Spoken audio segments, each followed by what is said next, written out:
প্রিয় শিক্ষার্থীরা, আসসালামু আলাইকুম। আশা করি সবাই ভালো আছো। আজকে আসলাম আরেকটি নতুন পর্বে। এ পর্বে আলোচনা করব অধ্যায় 5 দশমিক ভগ্নাংশের 90 পৃষ্ঠার 12, 13, 14, 15 নম্বর অঙ্ক নিয়ে আলোচনা করব। তো অবশ্যই তোমরা ধৈর্য সহকারে শেষ পর্যন্ত দেখবে। আমি তোমাদেরকে সহজ করে বুঝে দেওয়ার চেষ্টা করবো ইনশাআল্লাহ। তো চলো আমরা অঙ্কগুলো শুরু করি। তো প্রথমে যে অঙ্কটা বলছে যে 1 ইঞ্চি সমান 2.54 সেন্টিমিটার, 8.5 ইঞ্চি সমান কত সেন্টিমিটার? তাহলে 1 ইঞ্চি সমান যদি এত সেন্টিমিটার হয়, তাহলে এত ইঞ্চি সমান কত সেন্টিমিটার হবে? তোমরা নিজেরাই বলো তো এটা কি করতে হবে। 1 ইঞ্চি সমান হচ্ছে এত, তাহলে 8.5 সমান কম হবে না বেশি হবে বলো তো? বেশি না? বেশি হবে। আর আমরা ওই কি নিয়মে জানি, বেশি হলে কি করতে হয়? গুণ, আর কম হলে ভাগ করতে হয়। তো এটা কি করতে হবে? গুণ। কার সাথে কার গুণ? এটার সাথে এটা গুণ। তো কথাটা লিখতে হবে কিভাবে? আমরা জানি যেটা উত্তর চাই সেটা হচ্ছে ডান দিকে বসে। তা আমাদের উত্তর চেয়েছে কোনটা? সেন্টিমিটার, যে কতর পরে যেটা থাকে। তাহলে সেন্টিমিটারটা থাকবে ডান দিকে আর ইঞ্চিটা থাকবে বাম দিকে। তাহলে আমরা সাজাবো কিভাবে? দেখবো 1 ইঞ্চি সমান এত সেন্টিমিটার, অর্থাৎ 8.5 ইঞ্চি সমান দিয়ে আমরা গুণ করে দেবো। তো চলো আমি করে দিই। তাহলে দেখো লিখলাম যে 1 ইঞ্চি সমান এত সেন্টিমিটার, অতএব 8.5 ইঞ্চি সমান, তাহলে আমরা এই 2.54কে 8.5 দ্বারা কি করব? গুণ করব। তাহলে এখন যদি গুণ করি, তোমরা সাইডে এটা নোট করে গুণ করে দেখিয়ে দিবা। তো আমরা জানি যে দশমিকের গুণ অনেক সহজ।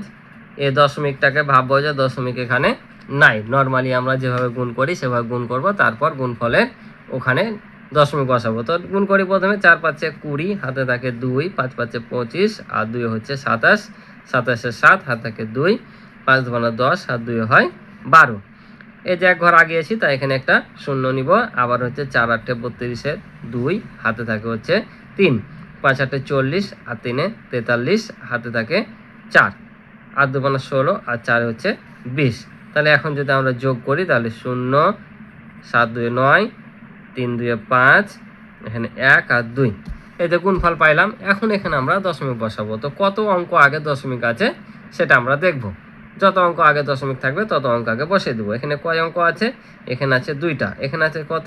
একটা। টোটাল কত হলো? 3টা। তাহলে গুণ্য এবং গুণকের ঘর মিলে মোট 3 অঙ্ক আগে কি আছে? দশমিক আছে। তাহলে এখানে আমরা ভাগ ফলে 3 অঙ্ক আগে দশমিক দেবো, অর্থাৎ 1 2 3। এখানে হবে আমাদের দশমিক। বুঝতে পারছো? তাহলে আমরা কত পাইলাম? 21.590। তাহলে আমরা এখানে বসাবো 21.590, আর এই শূন্যটা এখানে বসালো হবে, না বসালো হবে। কারণ এখানে শূন্য না বসালো ভাববে সব যেখানে শূন্য আছে, আর শেষে শূন্য থাকে যদি, আর শূন্য সংখ্যা না থাকে পরে, শূন্য বসার দরকার নেই। তাহলে এত সেন্টিমিটার। তাহলে এটাই হচ্ছে আমাদের উত্তর, যে 1 ইঞ্চি সমান এত সেন্টিমিটার হলে 8.5 সমান এত সেন্টিমিটার। বুঝছো? আশা করি বুঝছো। তাহলে উত্তর যদি লেখো 2 1, অর্থাৎ 21.59 সেন্টিমিটার। বুঝতে পারছো? আশা করি বুঝছো। তো এবার পরের অঙ্ক আসি, কি বলছে। তো পরের অঙ্ক দেখো 13 নম্বর বলছে একটি গাড়ি 1 ঘন্টায় 42.8 কিলোমিটার যায়, 15.5 ঘন্টায় গাড়িটি কত কিলোমিটার যাবে? তো এটাও বলো তো কি হবে। কি বলেছে? এই অঙ্কের মতোই সেম। 1 ঘন্টায় যায় তো কিলোমিটার, তাহলে 15.5 ঘন্টায় কম যাবে না বেশি যাবে? বেশি যাবে। গুণ করতে হবে। তো কোনটাকে আমরা ডান পাশে রাখবো? এখানে যেহেতু কিলোমিটার চেয়েছে, কিলোমিটারটা থাকবে ডান দিকে। তাহলে সাজাবো কিভাবে? লিখবো গাড়িটি 1 ঘন্টায় যায় এত কিলোমিটার, অতএব এত ঘন্টায় যায়। তো আমরা গুণ করে দেবো। চলো করে ফেলি। তাহলে দেখো লিখলাম যে গাড়িটি 1 ঘন্টায় যায় এত কিলোমিটার, অতএব গাড়িটি 15.5 ঘন্টায় যায়। তাহলে 42.8 গুণিত 15.5 এত কিলোমিটার। ঠিক আছে? তোমরা ওখানে কথায় লেখা ছিল 1 ঘন্টা, যখন অঙ্ক করবা তখন সবসময় সংখ্যায় লিখবা। ঠিক আছে? এখন তাহলে আমরা কি করব? এই পাশে গুণ করে দেখিয়ে দেবো। তাহলে দেখো এখন আমরা গুণ করে দেবো নর্মালি যেভাবে গুণ করি। তাহলে 5 8 40, 0, হাতে থেকে 4, 5 2 10, আর 4 14, 4, হাতে থেকে 1, 4 5 20, আর হাতে রেখে হয় 21। এক ঘর আসার কারণে একটা শূন্য নিব। আবারও 5 দিয়ে যদি গুণ করি তাহলে এগুলো পাবো আমরা। তারপর বসে দিয়ে এখানে 0 4 1 2। এবার 2 ঘর আগে আসলাম, তাই 2টা শূন্য। তাহলে 8 একে 8, 2 একে 2, 4 একে 4। এখন যদি যোগ করি তাহলে পাবো 0 4, এটা আর এটা যোগ করলে 5, আর 8 যোগ করলে হয় 13, 13 3, হাতে থাকে 1, 1 আর 2 3, 4 5 6, আর এটা যোগ করলে 6। তাহলে আমরা এটা পাইলাম। এখন কত অঙ্ক আগে দশমিক আছে, এখানে একটা, টোটাল কত হলো 2টা, তাহলে 1 2 অর্থাৎ এখানে। তাহলে আমরা পাচ্ছি 663.40 অর্থাৎ 663.40টা কি এখানে বসাবো, বসানোর দরকার নেই। তাহলে এত কিলোমিটার, বুঝতে পারছো? তাহলে উত্তরে আমরা কত পেলাম, যে 15.5 ঘন্টায় যায় 663.4 কিলোমিটার। আশা করি বুঝছো। এবার আসি আমরা পরের অঙ্কে। কি বলছে? পরের অঙ্কটা বলছে দেখো যে একটি আয়তাকার জমির প্রস্থ এত মিটার এবং দৈর্ঘ্য এত মিটার, জমিটির ক্ষেত্রফল নির্ণয় করি।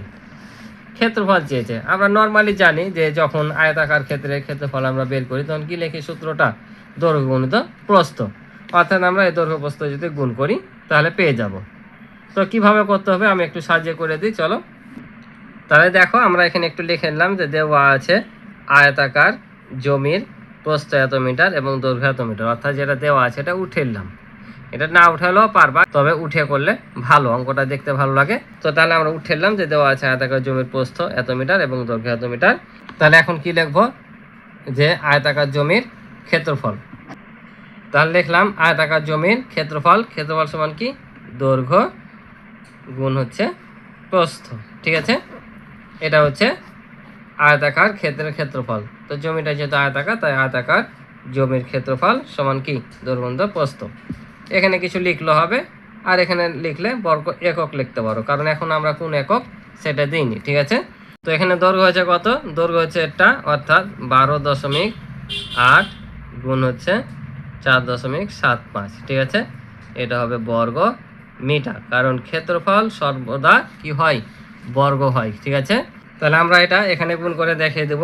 তাহলে দেখো 12.8 4.75, এটা যেভাবে খুশি বসার সমস্যা নাই, আমরা দশমিকটা পরে বসাবো। তাহলে কত হবে, 5 8 40, 40 শূন্য, হাতে 4, 5 2 10, আর 4 14, 4 হাতে 1, 5 5, আর হাতে রেখে হচ্ছে 6। তাহলে এখানে একটা শূন্য নিব এক ঘর আগার জন্য। তাহলে 7 8 56, 6 হাতে 5, 7 2 14, আর 5 19 9, হাতে থেকে 1, 7 7, আর হাতে রেখে হচ্ছে 8। এখানে দুইটা শূন্য নিব 2 ঘর আগার জন্য। তাহলে 4 8 32, হাতে থাকে 3, আর 4 2 8, আর 3 11, 1 হাতে থাকে 1, 4 4 হাতে রেখে 5। যোগ করলে হবে 0, এটা হবে 0, কারণ 4 আর 6 হচ্ছে 10, 10 0 হাতে থাকে 1 1, আর 6 হচ্ছে 7, 7 আর 9 হচ্ছে 16, 16 আর 2 হচ্ছে 18, 8 হাতে থাকে 1 1, আর 8 9 1 10, 10 0 হাতে থাকে 1 1, আর 5 হচ্ছে 6। এটা আমরা ভাগফল পেলাম। এখন কি করব, তাহলে এবার আমরা দেখব কত অঙ্ক আগে দশমিক আছে। তাহলে এখানে একটা, এখানে দুইটা, টোটাল হলো কয়টা, 3টা। অর্থাৎ 3 ঘর আগে যদি আমরা বসাই 1 2 3 এখানে, তাহলে আমরা কত পাচ্ছি, আমরা এখানে পাচ্ছি 60.8, 60.8। এই যে দুটো শূন্য আছে, এই দুটো শূন্য নেওয়ার দরকার নেই, কারণ এই দুটো শূন্য যেহেতু কোনো সংখ্যা নাই দশমিক শূন্যর পরে, তাই এই দুটো শূন্যর দাম নাই, তাই এটা শুধু বসালাম। তাহলে এত বর্গ মিটার। তাহলে আমাদের উত্তর হবে কত, উত্তর হচ্ছে 60.8 বর্গ মিটার। অর্থাৎ আয়তাকার জমির ক্ষেত্রফল হচ্ছে এত বর্গ মিটার। আশা করি বুঝছো। তো চলো পরের অঙ্কটা আমরা দেখি। তো পরের অঙ্কটা কি বলছে দেখো, যে একজন শিক্ষক 75 জন শিক্ষার্থীর প্রত্যেকে এত মিটার করে ফিতা দিলেন, তিনি সব শিক্ষার্থীকে মোট কত মিটার ফিতা দিলেন। অঙ্কটা কিন্তু গুরুত্বপূর্ণ। ঠিক আছে, পরীক্ষা আসার মতো অঙ্ক। তাহলে এখানে বলেছে যে 75 জন শিক্ষার্থীকে এত মিটার করে ফিতা দিলে মোট কতজন পাবে। তাহলে এটা কি করতে হবে বলো তো, এটাও গুণ করতে হবে। ঠিক আছে, যেহেতু মোট বলেছে। তো তোমরা অনেকে বলতে পারো যে মোট বললে তো স্যার এখানে যোগ করতে হয়, তো আমরা গুণ করছি কেন? আমরা গুণ করছি কারণ গুণ হচ্ছে যোগের সংক্ষিপ্ত রূপ, বুঝেছ? কারণ আমরা যোগ করি যখন একাধিক সংখ্যা একটা একটা করে দেওয়া থাকে। যদি বলে যে লিচু এত, আমের সংখ্যা এত, জামের সংখ্যা এত, তখন আমরা মোট বলে যোগ করি, কিন্তু এখানে তো এভাবে দেওয়া নাই। বলছে 75 জন শিক্ষার্থী, অর্থাৎ শিক্ষার্থীগুলো এখানে দেওয়া আছে একসাথে 75 জন, প্রত্যেকে অর্থাৎ একজন এত করে পাচ্ছে, অর্থাৎ প্রত্যেকে সমান করে পাচ্ছে। আর কতজন শিক্ষার্থী, এতজন, তাই এটা মোট বলেছে আমাদের গুণ করতে হবে। অর্থাৎ এটার সাথে এটা গুণ করলে আমরা পেয়ে যাব। তুমি যদি এটাকে 75 বার যোগ করো, যেটা পাবা 75 দিয়ে যদি এটা গুণ করো সেটাই আসবে। এই জন্য বলছে যে যোগের সংক্ষিপ্ত রূপ হচ্ছে গুণ, এটা তোমরা মনে রাখবা। আর বিয়োগের সংক্ষিপ্ত রূপ হচ্ছে ভাগ। তাহলে এটা আমরা গুণ করব। এখন সাজাবো কিভাবে? তাহলে উত্তর চেয়েছে এখানে কত মিটার ফিতা, মিটার চেয়েছে, তাহলে আমরা লিখবো কি যে প্রত্যেকে বলেছে না, প্রত্যেকে, তাহলে লিখবো একজন শিক্ষার্থী ফিতা পেলো কত, এত মিটার, অতএব 75 জন। তো চলো আরো খাতায় লিখি ক্লিয়ার হবে। তাহলে দেখো এখানে লিখে নিলাম যে একজন শিক্ষার্থীকে ফিতা দিলেন এত মিটার, অতএব 75 জন শিক্ষার্থীকে ফিতা দিলেন, তাহলে 0.24 গুণ 75। ঠিক আছে, তোমরা সব সময় এ পাশে যেটা থাকবে সেটাকে এ পাশে সামনে বসার চেষ্টা করবা। ঠিক আছে, চেষ্টা করবো মানে কি, ভাগের ক্ষেত্রে প্রথমে বসাতেই হবে, এটাকেই প্রথমে বসাতে হবে। যদি এইটা প্রথমে বসিয়ে ভাগ দিয়ে যদি এইটা দাও তাহলে ভুল, অঙ্কের নিয়ম তোমার ভুল।